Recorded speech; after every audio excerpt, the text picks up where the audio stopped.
We are now on. Okay. Well, I will go ahead and call the meeting to order then and turn it over to Nat. Nat? Thank you. So the first item is a update on the proposed Bandon Dunes golf tournament and measures that they're taking to ensure safety of participants and the public. And I believe that our folks from Public Health and John Sweet know more about that than I do. Okay. I think Eric is the one that knows the most. I'm glad that this is reported to hear people that you said that. I was going to say, write it down, Eric. Yeah. What time of day is it? Yes, we've had on Monday. We had a phone conversation, a 2-hour phone conversation with the United States Golf Association and Bandon Dunes regarding their plans to have the 120th United States Amateur Tournament Championship here at Bandon Dunes. I have to say that all of us involved from a public health standpoint were absolutely impressed at the lengths in which the USGA and Bandon Dunes have gone to ensure the safety of the players, family member, and caddy that may be participating in this event. Yesterday we went out to Bandon Dunes to walk around and get a kind of a tour of the facilities and where they're going to be setting up registration and the various things that they plan on doing out there as far as keeping everybody safe. And again, we were as equally as impressed by that explanation as we were the Monday meeting. They are in full understanding that both the USGA and Bandon Dunes leadership want to work together with public health to ensure that this is something that can happen. They plan on keeping all of their Phase 1 recommendations intact for the event itself, so as to keep it more restrictive than the alternative so that they can ensure the safety of those individuals. After our meeting yesterday, Dawn Crow and I kind of spoke a little bit about it would be nice to have some backing from the state that they're okay with our decision, whatever our decision is going to be, so as that we can ensure that nobody gets undercut during this and that they can go forward in the planning provided we give them the okay, which at this point I don't see as a problem. We are going over the Phase 2 recommendations to see if there's anything that may make what they want to do a little more feasible. But again, they have decided they want to pretty much stay with Phase 1 anyway. So I can say that we have been very impressed with the efforts and their ability to think through just about anything that could possibly happen. And we at this point feel fairly sure that they could conduct the U.S. Amateur Tournament at Bandon Dunes without really having any major impact on the community.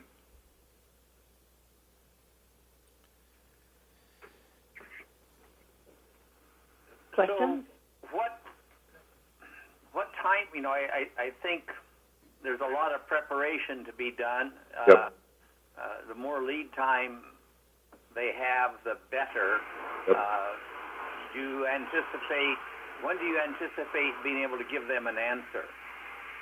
Well, we're gonna want to try to meet with them over the phone throughout the process. But I think basically what Dawn agreed, Bandon leadership would also like to see something that says we're okay with public health making this decision, and they have the ability to do so that we can all feel a little bit more comfortable going forward.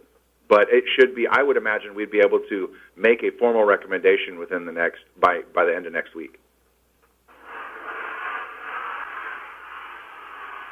Okay, excuse me, I got to move away. I got a fellow out here doing some water blasting on my deck, making a lot of noise.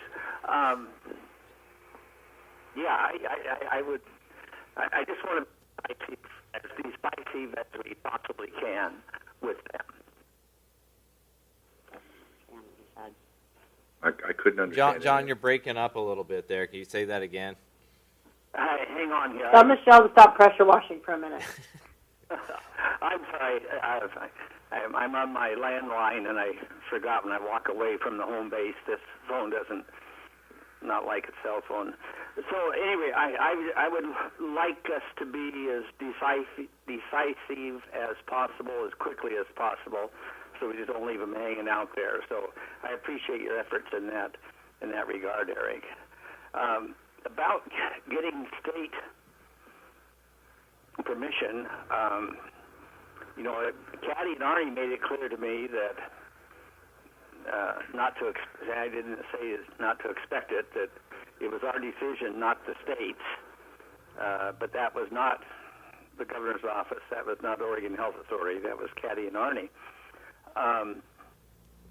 However, I understand in Phase 2, golf courses have always been open. Mm-hmm. And they'll probably have fewer people at the course during the tournament than they would have in the normal course of summer play out there. We did have that conversation with them yesterday, and they said, I want to say there were around 600 rounds of golf a week, and they would actually be no more than, I think, they would be far less than that for that tournament. They've done a lot. One of the things that we are waiting for right now is, and when we talked to the USGA on Monday, is they're trying to get us Fox Sports protocol for what they're going to do to ensure the safety of their staff, because we know what the USGA and the Abandoned Dunes plan is for the staff, the players, and the people, the caddies, and the individuals that are coming with the players. They are not truly sure what the Fox Sports protocols are and what they're using right now to do their NASCAR events. So they are trying to get us the Fox News or Fox Sports protocol so that we can look at that. All right. Melissa, do you have any thoughts on this? No, I'm glad for the thoroughness that everybody's engaging in, and it sounds like things are moving forward. So I'm glad to hear it. We want to protect everybody's safety, but also knowing that we're going to be in Phase 2 potentially for a very long time, we want to figure out ways that we can, do things and still keep people safe. Yeah, and I think that the new Phase 2 sector guidance for events is going to kind of help with moving this forward, even though we didn't necessarily, I don't think, need it based on all of the steps that Abandoned Dunes and USGA are taking, but it helps a little bit with the optics of the whole thing as well, I think. So let's talk about state approval. Is it realistic to expect that we can get that? I do not want us to be dragging this out, waiting for that. Well, we're not asking for state approval so much as them just saying they're okay in writing with our decision, so that nobody's going to come back and undercut it and say, well, we never gave you the authority to make such a massive decision. And the county's been making these calls, though. Yeah. Right, and so I want to be, as a lawyer, sort of careful about, exactly how we cast what it is that we're doing. Obviously, we're taking executive orders that the governor and the state have put out, and OHA has been given authority to interpret those to make guidance, and they have some enforcement ability. What we're doing is we're saying, based on our interpretation of these, we think that as written, you have a plan that isn't in violation, that works. Now, obviously, like Eric said, without the OHA or the governor's office saying, we think this is in compliance with our order, there's potential for a different interpretation, but that's just, I am skeptical as to whether they're going to be willing to even interpret it unless someone complains about something. I don't think it's going to stop our recommendation from going forward. Right. I think it's just that coverage would be nice. If we can't get it, if they refuse to give it to us, we'll still make our same decision. Yeah, no, and I totally agree with that. I'm just saying it comes with that caveat that we're interpreting whether we think their plan meets the state's requirements. And Right. to the extent that we have enforcement, we do not intend to use it unless obviously they were to deviate from the plan and do something that wasn't allowed. But Right. and so I'm just making sure that those caveats are kind of there, but not saying that we're not able to let them know what we think about it. Well, I think that maybe, Nat, maybe another time offline, you and I can speak about what it would look like to write up a recommendation in such a manner that it covers the bases that we need it to cover, that we can get for ourselves, and to give Bandon Dunes and the USGA so that they can move forward. Yeah, that sounds like a good idea. All right. Any more discussion on that? I have nothing. All right. Nor do I. Thank you so much, Eric. We appreciate that. Yep. All right. Nat? All right, so the second thing on my agenda here are a couple requests for posting and filling positions. This isn't directly related to the coronavirus, but we do have a policy in place throughout the duration of this emergency declaration requiring the board to approve posting and filling of positions. So we have two of them here. There's one that is Coos Health and Wellness. It's a mental health associate 2 for the mobile response team, and so the request is that the board approve posting and filling the mental health associate 2 for the mobile response team position. Okay. I move approval of hiring and filling the Coos Health and Wellness Mental Health Association position, or 2 position. All right. I will second. Discussion. Is this a new All those in position? favor? Wait a minute. Oh, Is this a new position? what? Did you suddenly pop on us? I thought we were going to move things along here. Is it a new position or an existing position that was vacated? Existing. It's an existing position. Oh, okay. All right. Existing, yeah. All right. All those in favor?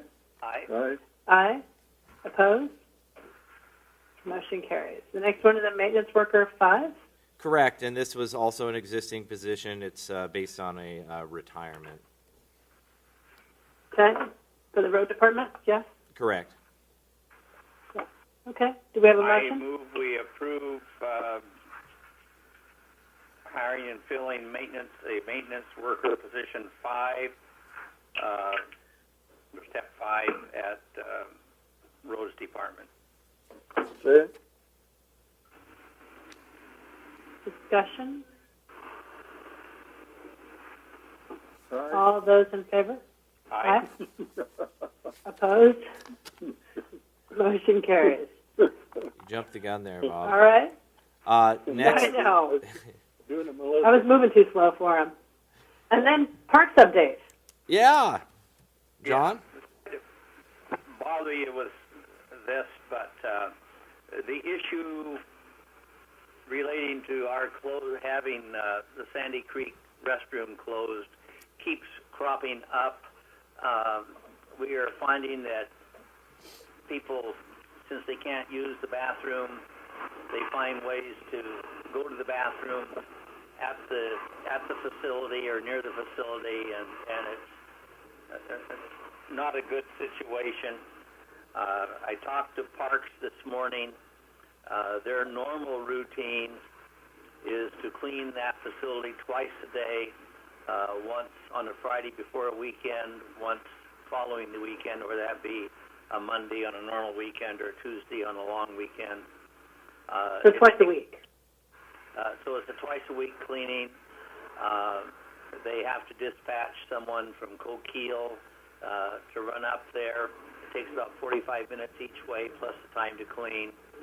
To me, it's a bothersome thing. I know it's an important service to a lot of people that travel from the coast to Roseburg, but in my view, it kind of falls outside of the responsibility of Parks to take care of a wayside, travel wayside more than a county park. But I don't know who else will do that. So I guess we're stuck with it. Parks is able to do it and willing to do it. I know we've had conversations about this before, and so I thought I ought to bring it back to the board just so everyone is up to date and involved. So if you have no concerns about it, we will open it up next week with twice a week cleaning and signage indicated that we're not able to keep it sanitized. All right. Seems better than the alternative. But that people continue to it is. use their I wish we didn't even have that place, but I think it's an important service that people become used to, and I don't know how to back away from it now. So. All right. Commissioner Maine? No comment. All right. You okay So, with do you need a vote from us? No, I don't need a vote on it. I just it's more of an information thing. Second thing, this isn't COVID virus related, but I'd like to get a quick answer.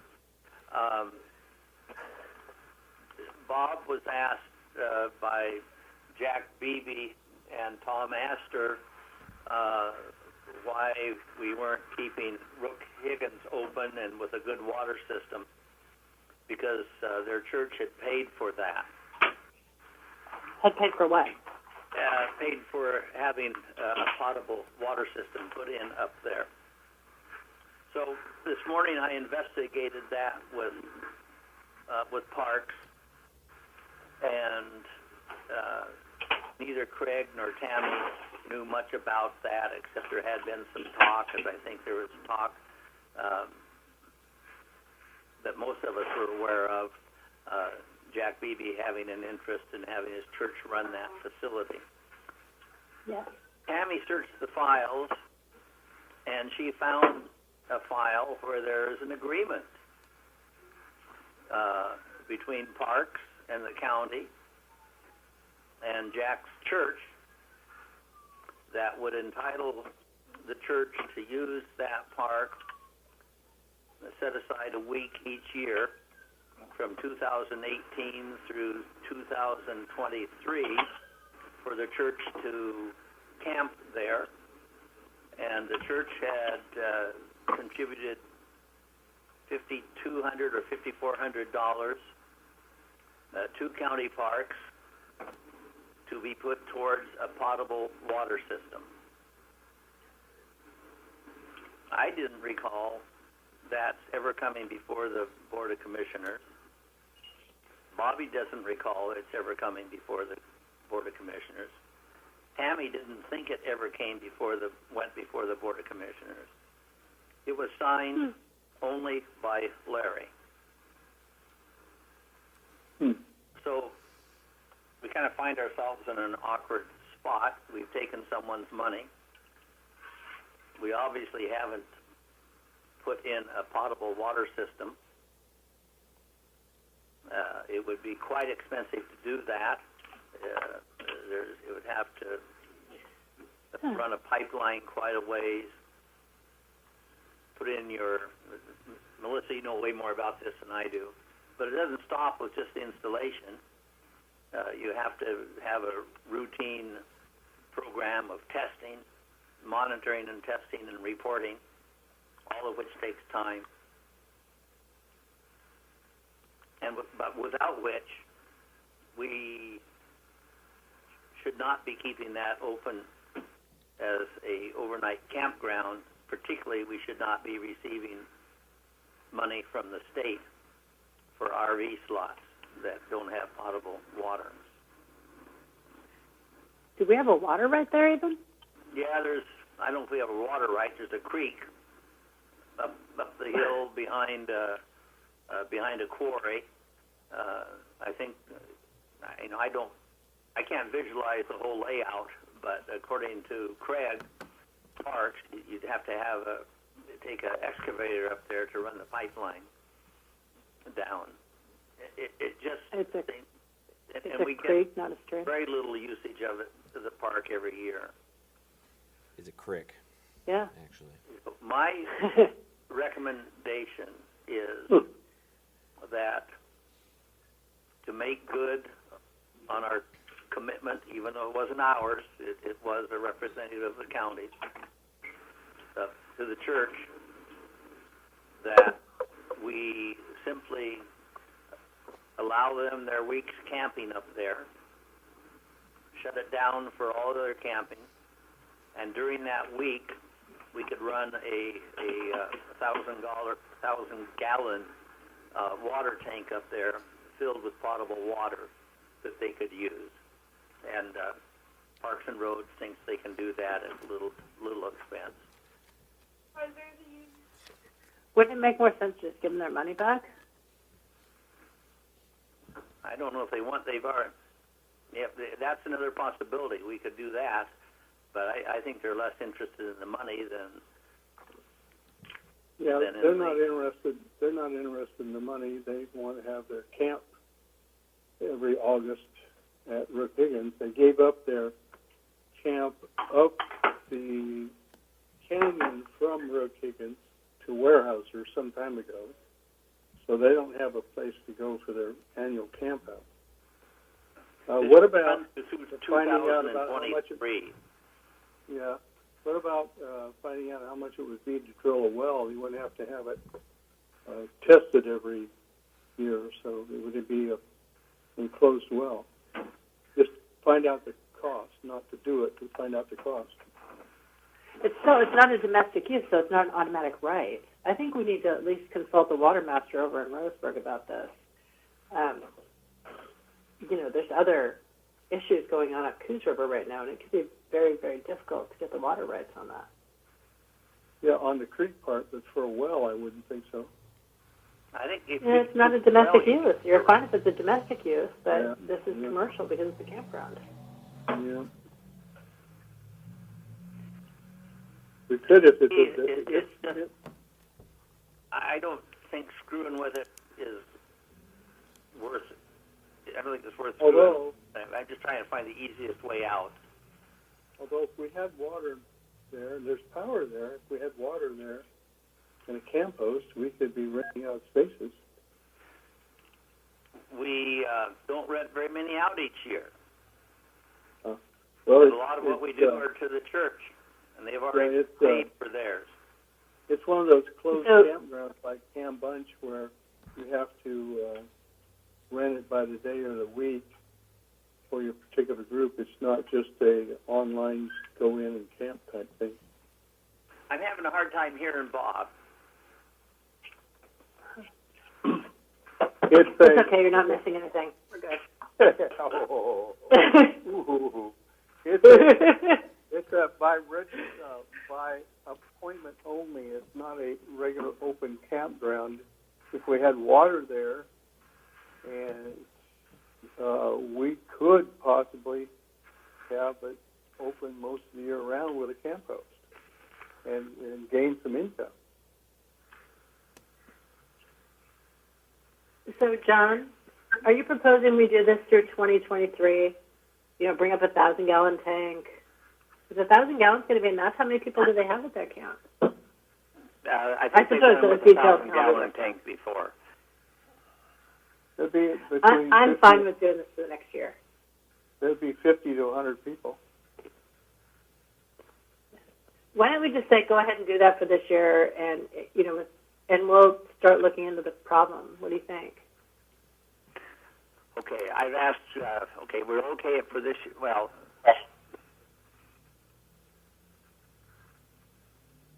yeah, okay. I think we're all set to do it this year. The other part up there is that we're having to close part of the park down because rocks keep falling down onto the campsites. What, rocks? What? Rocks keep falling? Rocks, great big ones.